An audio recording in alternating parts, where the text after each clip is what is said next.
apa yang kurang sering lebih. terjadi. Oke, gini, kita pahami dulu judul kamu ya, pahami dulu ya judulnya ya. Jadi gini, manajemen waktu itu sebenarnya merupakan kemampuan seseorang dalam menggunakan waktu secara efektif agar berbagai tanggung jawabnya itu dapat dilaksanakan dengan seimbang dan optimal. Nah, kalau mahasiswa bekerja sambil kuliah tapi dia punya manajemen waktunya bagus, dia akan lulus tepat waktu. Kalau dia manajemen waktunya tidak bagus, maka fenomena yang terjadi adalah dia akan putus di tengah jalan. Dia nggak dapat menyelesaikan kuliahnya tepat waktu, bahkan dia cenderung gagal. Nah, sebenarnya gagal atau berhasilnya mahasiswa bekerja sambil kuliah itu tergantung dari dirinya sendiri. Gitu. Nah, artinya apa? Berarti mahasiswa tersebut kalau dia nggak mampu untuk menyelesaikan kuliahnya, minimal selesailah kuliah itu. Syukur-syukur bisa tepat waktu, maka dia adalah seseorang yang mampu menghadapi tantangan yang ada. Kenapa? Karena memang kita harus akui, ya, harus kita akui yang namanya orang sudah bekerja, ya, terus sambil kuliah, otomatis banget dia punya waktu dan energi yang lebih terbatas. Kenapa? Karena pagi sampai sore dia sudah kerja, malamnya dia kuliah, besok pagi mesti kerja lagi. Itu tantangan tuh. Nah, kalau dia bisa melakukan menghadapi tantangan itu dengan baik, insya Allah gitu ya, insya Allah dia pasti kok bisa menyelesaikan.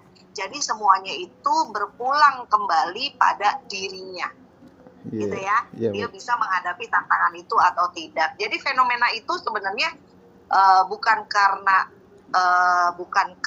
ketidakmampuan berpikirnya, tetapi karena ketidakmampuan dalam memanajemen waktunya dengan baik. Gitu. Oke. Langsung ke pertanyaan kedua ya, Bu. Boleh.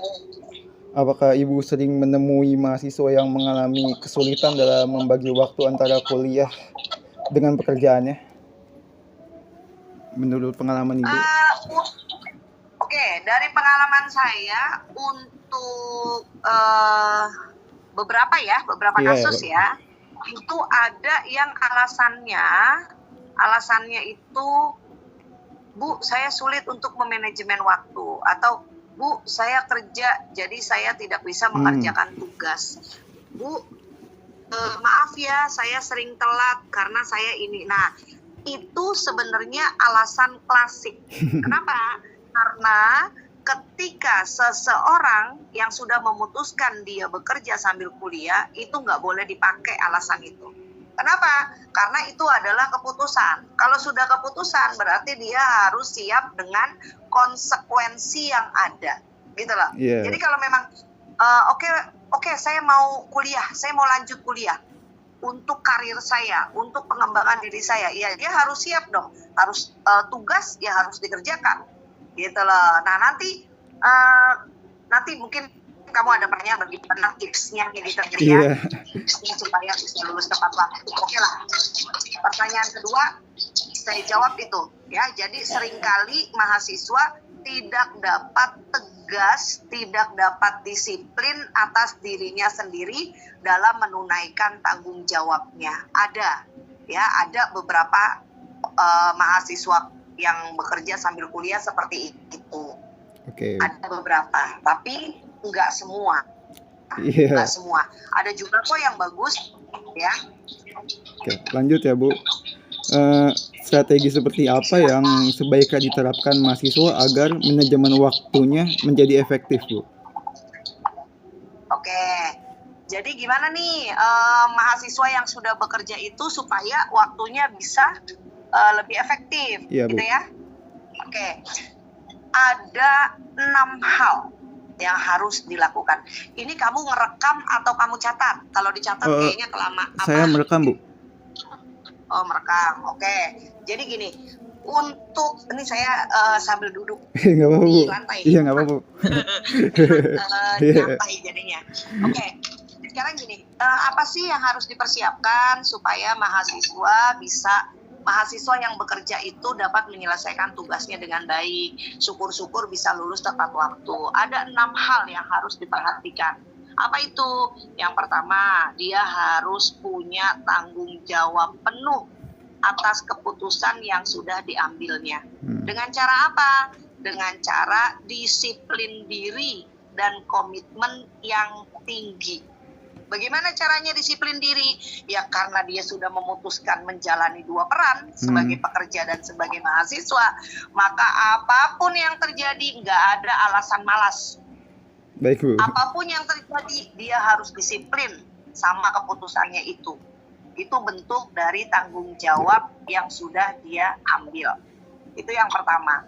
Yang kedua, apa? Manajemen waktu yang konsisten. Artinya apa? Kalau memang kamu sudah menjadwalkan, kamu sudah mengelola waktu itu dengan baik, maka lakukan secara konsisten. Iya, Bu. Jadi misal, pertemuan ke-8 itu kan pasti UTS.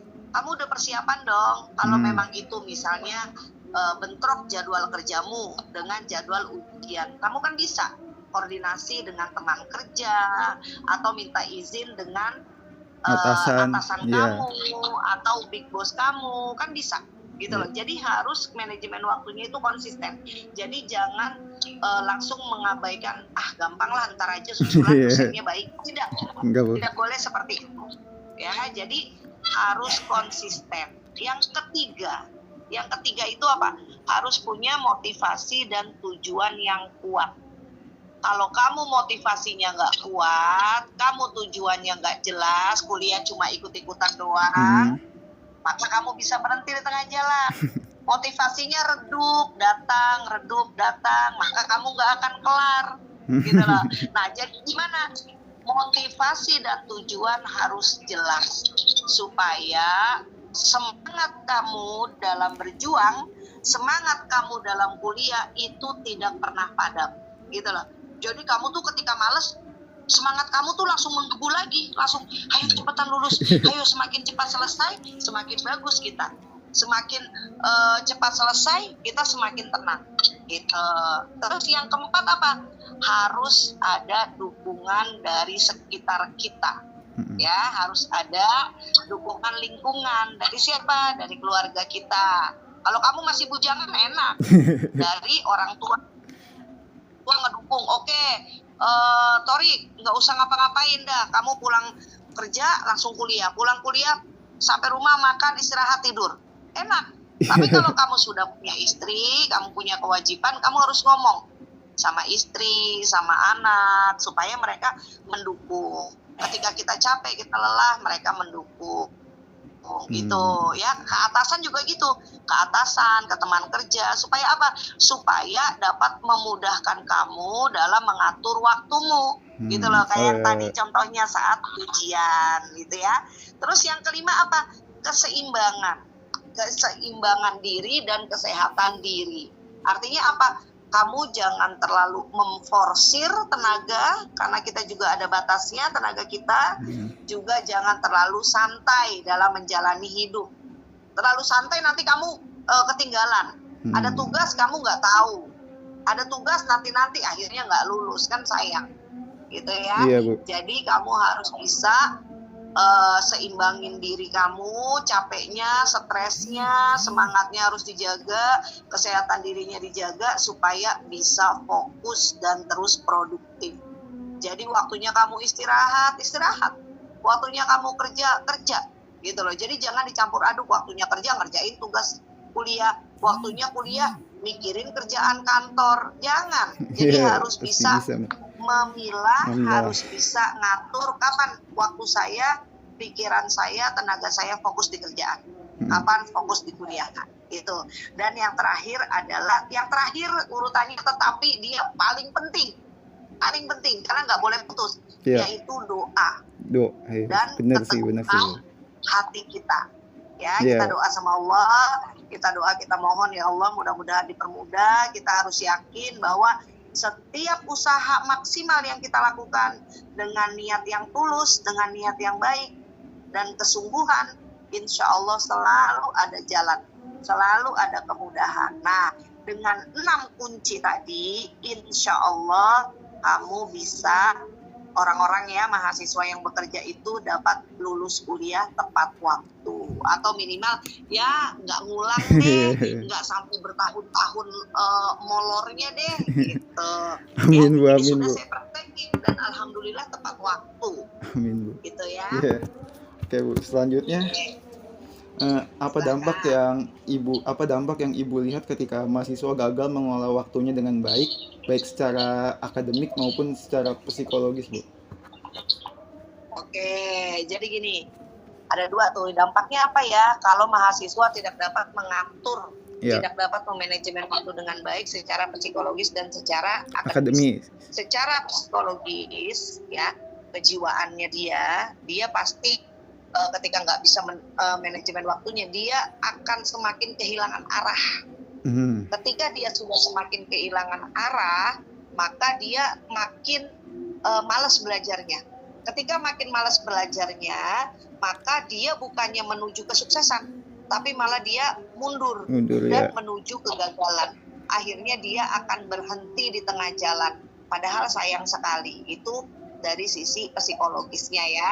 Terus kalau dari sisi akademisnya otomatis nih, kalau dia manajemen waktunya nggak bagus, meskipun dia bertahan, misalnya dia bertahan, nggak apa-apa lah, saya cinta banget gitu ya, kuliah cinta banget sama Udindra, saya sampai 7 tahun gitu, ntar ada pemutihan perpanjang lagi sampai nambah lagi 2 tahun, itu kan sayang gitu, sayang. Jadi artinya apa? Dampaknya itu pasti ada, secara psikis ada, secara akademis juga ada. Nah, semakin baik kamu memanajemen waktumu, maka kamu bisa mengatasi dampak yang negatif. Ya. Semakin kamu bagus manajemen waktu terutama, maka insya Allah secara psikis kamu akan semakin yakin. Wah, saya semangat nih, karena apa? Saya dapat mengatur waktu dengan baik. Gitu.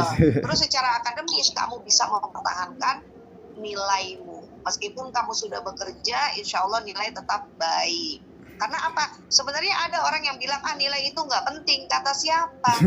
Nilai itu merupakan salah satu faktor yang bisa menunjukkan kemampuan kita. Tanpa adanya nilai, tanpa adanya transkrip gitu ya, kita nggak bisa keukur nih kemampuan kita sampai mana. Gitu loh. Jadi penting juga untuk mengetahui berapa sih nilai kita supaya kita tahu sudah sampai mana pencapaian usaha yang sudah kita lakukan. Gitu ya. Oke, baik Bu. Oke. Baik Bu, selanjutnya ada, menurut Ibu bagaimana seharusnya pihak kampus atau dosen pembimbing memberikan dukungan kepada mahasiswa yang bekerja Bu? Oke, kampus sepertinya sudah memberikan fleksibel waktu ya. Waktu bimbingan sudah fleksibel, sudah maksudnya kamu nggak harus ketemu langsung dengan pembimbing. Hybrid ini ya Bu, untuk hybrid. Dosen pembimbing atau dosen semua nih? Dosen pembimbing atau dosen semua mata kuliah? Dosen pembimbing. Dosen pembimbing, oke. Kalau untuk dosen pembimbing, sepertinya sangat fleksibel karena kamu tidak diwajibkan ketemu langsung. Tetapi kamu bisa video call, kamu bisa lewat WA, kamu bisa lewat email. Nah, untuk itu dari kampus ya, sudah memperbolehkan menggunakan media apapun untuk kamu bimbingan dengan dosennya. Nah, kalau dari dosennya, itu tergantung gimana dosennya dapat membakar motivasi ya, membakar semangat mahasiswanya yang sudah bekerja untuk tidak menyerah dengan tantangan, dengan keadaan atau situasi apapun. Itu. Jadi kalau dari dosen pembimbing saya rasa itu kan eksternal ya. Berarti kayak Torik nih, misalnya Torik sudah bekerja belum? Baru freelance gitu sih Bu. Freelance, oke. Torik pekerja nih, Torik ceritanya sambil bekerja. Nah, kalau dari internal Torik sendiri, internalnya itu selama kamu masih punya semangat yang membara, terus kamu nggak gampang nyerah, kamu kejar terus nih dosennya, kamu kejar terus, kamu aktif terus kejar dosen, itu bimbingan lancar. Nah, dari sisi dosen kan punya anak bimbingan banyak, ya.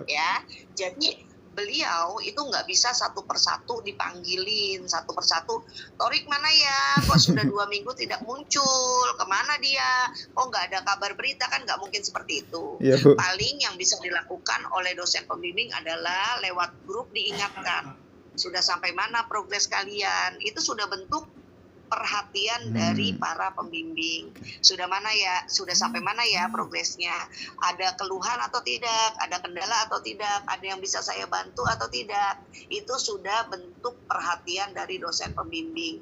Ketika kamu sudah diberikan perhatian yang cukup dari dosen pembimbing, harusnya jangan kamu sia-siain. Itu sih sebenarnya kuncinya. Jadi kalau dari kampus sudah fleksibel, dari dosennya sebenarnya sudah memberikan perhatian yang lebih, sekarang tinggal dari mahasiswanya mau mengejar atau tidak.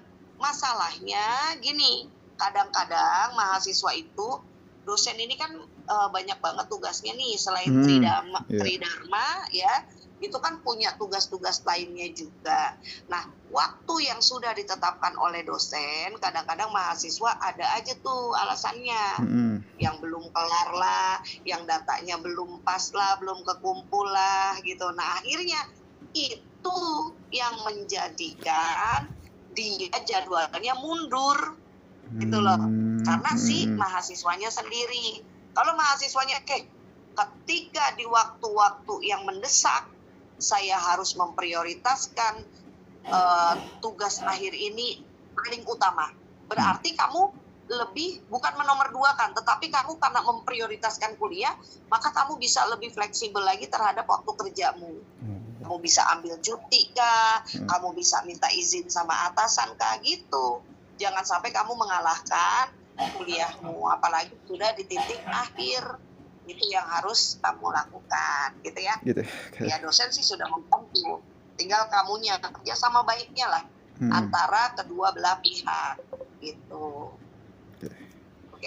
Oke Bu, baik Bu. Selanjutnya ada apa nilai pendidikan yang dapat dipelajari dari mahasiswa yang bekerja sambil kuliah, Bu? Oke, nilai pendidikan apa nih sebenarnya yang bisa diambil? Iya. Ya. Gini, menurut saya orang-orang yang bekerja sambil kuliah itu orang yang punya nilai plus di mata saya ya. Kenapa? Karena bisa melatih mereka lebih bertanggung jawab secara penuh. Melalui apa? Melalui kemandirian. Karena dia mandiri banget. Dia tanggung jawab penuh, menyelesaikan semua tugas, menyelesaikan semua pilihannya. Dia berani konsisten, dia berani komitmen, dan berani menanggung konsekuensi apapun. Nah, yang penting dia punya manajemen waktu yang baik, maka dia bisa fokus. Nah, artinya nilainya apa nih yang didapat dari orang mahasiswa itu yang sudah bekerja tapi sambil kuliah? Berarti kita bisa lihat, kalau dia bekerja, terus dia kok mampu menyelesaikan semua tugas kuliah dengan baik, dia bisa lulus tepat waktu, berarti dia orang yang konsisten. Berarti dia orang yang manajemen waktunya bagus. Berarti dia punya visi misinya jelas. Berarti dia punya semangat yang membara. Nah, disitulah nilai teladan yang bisa kita ambil. Bahwa kalau kita sudah memutuskan sesuatu, kita sudah memulai langkah kita, jangan kita berhenti sebelum kita sampai tujuan. Jangan berhenti di tengah jalan. Itulah arti perjuangan yang sesungguhnya. Gitu ya. Ini ada yang terakhir Bu, apa pesan yang ingin Ibu sampaikan kepada mahasiswa yang berkuliah sambil bekerja agar dapat menyimbangkan keduanya dengan baik? Oke, pesan saya untuk mahasiswa yang bekerja ya. Iya Bu. supaya lulus kuliah dengan baik. Satu niatnya lurusin, niatnya dibenerin bahwa kamu kuliah bismillah karena ingin meningkatkan kualitas dirimu, bukan hanya semata-mata ingin dapat nilai atau semata-mata cuma karena pengen naik jabatan. Ingat tuh ya, bukan karena saya biar kerjanya enak, biar saya naik jabatan, tidak. Tapi kamu niatin bismillah supaya apa? Supaya nanti jerih payahmu itu bernilai ibadah. Itu yang penting, itu yang pertama. Jadi niatnya dilurusin karena Allah, tujuannya juga jelas untuk mengembangkan diri kita, untuk meningkatkan kualitas kita, sehingga apa?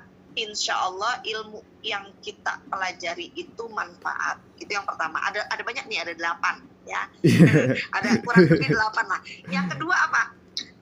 Kamu harus disiplin dan konsisten dengan semua jadwal yang sudah kamu tetapkan. Jadi kalau kamu pengen ngambil sarjana, kan ya minimal 8 semester. Nah, 8 semester itu kamu harus siap. Lebih ketat lagi waktunya, lebih ketat lagi tenaganya, energinya, semuanya tercurah dengan pekerjaan dan kuliah. Itu yang kedua. Yang ketiga apa? Kamu harus bisa memprioritaskan kuliah ketika masa-masa kritis tadi yang saya bilang tadi ya. Jadi kalau misalnya pas ujian, pas tugas-tugas penting, apalagi pas tugas akhir ya, skripsi, itu kamu harus bisa nego sama bos kamu, bisa minta tolong sama temanmu untuk membantu pekerjaanmu sementara waktu. Jadi kamu tidak ada alasan menunda-nunda pertemuan dengan dosen, bimbingan dengan dosen, itu nggak ada kayak gitu ya. Terus yang keempat apa? Kamu harus mampu membangun komunikasi yang baik. Dengan siapa? Dengan semua, dengan dosen pembimbingmu, supaya dosen juga tahu, oh anak ini sudah bekerja, berarti waktunya lebih terbatas, berarti saya bantu strateginya deh, saya bantu ini deh gitu. Terus kamu juga komunikasi yang baik sama bos, supaya apa? Bos kamu atau atasan kamu itu paham, jadi tidak mempersulit kamu. Ketika kamu izin, Pak saya izin ya Pak, besok saya mau ujian, oh iya silakan gitu. Tapi kalau dia nggak suka sama kamu atau kamu komunikasinya kurang baik, nanti dia mempersulit. Atasan kita mempersulit. Dia ada aja alasannya. Kamu mau kuliah, kamu dikasihlah kerjaan deadline, gitu loh. Ya, jadi komunikasi yang baik itu juga merupakan kunci penting yang harus dilakukan oleh mahasiswa bekerja. Kemudian apa lagi? Kamu harus mampu selain mengelola manajemen waktu, harus mampu mengelola kesehatan. Ya, ingat tuh, kesehatan penting banget. Jangan mentang-mentang kuliah sambil bekerja sambil kuliah terus kamu begadang setiap malam, jangan. Ya, tetap harus ada waktunya. Oh, waktunya saya istirahat, tidurlah. Gitu. Karena seandainya pun kita paksakan, malam-malam itu tetap kurang sehat. Jadi akhirnya kita kurang konsentrasi. Kalau saya biasa ya, kalau udah terlanjur, pernah sih saya begadang lah waktu S3 saya begadang lah. Cuma saya makan vitaminnya banyak, minum vitaminnya banyak. Kemudian kalau seandainya mata saya udah ngantuk banget, saya tidur, nanti bangun lagi tuh 3:30, tuh lagi seger-segernya tuh, enak tuh. Jam 3, 3:30 lagi seger-segernya buat belajar, buat ngerjain tugas, buat buka laptop, tuh seger-segernya tuh. Gitu. Jadi diatur kesehatan kita. Kalau kita udah ngerasa lelah, istirahat. Karena yang tahu tubuh kita masih kuat atau tidak itu kita sendiri ya. Gitu ya, jangan diforsir. Itu. Terus yang keenam apa? Jangan pernah menunda apapun yang sudah menjadi jadwal kita atau apapun yang sudah jadi tugas-tugas kita, jangan tunda. Jadi jadi gini loh, ketika ada waktu luang, kerjakan semua kerjaan. Jangan nunggu, nanti aja deh, dosennya bilang deadline-nya nanti, kerjain aja. Mau deadline-nya kapan, kayak kerjain. Apa yang sudah mulai dikasih, langsung kerjain. Supaya apa? Ketika kamu mengerjakan di awal, kamu itu akan punya waktu untuk mengoreksi. Kamu untuk memperbaiki lagi, menambahkan lagi, dan sebagainya. Gitu loh. Jadi jangan tunda-tunda apapun yang harus kita hadapi. Ya, jangan tunda apa yang bisa kita lakukan hari ini. Baik, Bu. Jangan besok-besok. Apa yang bisa kita lakukan, segera lakukan. Terus yang ketujuh, kamu cobalah membuat circle atau teman-teman yang memang membantu kamu, mendukung kamu, memberikan semangat sama kamu. Artinya apa? Kalau kamu berteman dengan orang-orang yang rajin, kamu akan ketularan rajin. Kamu berteman dengan orang-orang yang disiplinnya tinggi, kamu pun akan kebawa disiplin. Tapi kalau ketemu sama teman-teman yang ya begitu-begitu gitu ya, sukanya buang-buang waktu, akhirnya kamu nanti akan telat menyelesaikan kuliahmu. Itu jadi kamu butuh, dan kalau bisa kamu menciptakan suatu lingkungan yang memang bisa mendukung supaya semangatmu ini tidak padam. Ya. Yang terakhir apa? Terus berdoa dan berserah diri pada Allah. Itu aja. 8 poin itu kalau kamu lakukan, insya Allah bisa lulus tepat waktu dan hasilnya pun maksimal. Amin, Bu. Itu. Terima kasih, Bu, atas waktunya. Mohon maaf ganggu waktu malamnya, Bu. Enggak apa-apa, dengan senang hati kalau bisa bantu.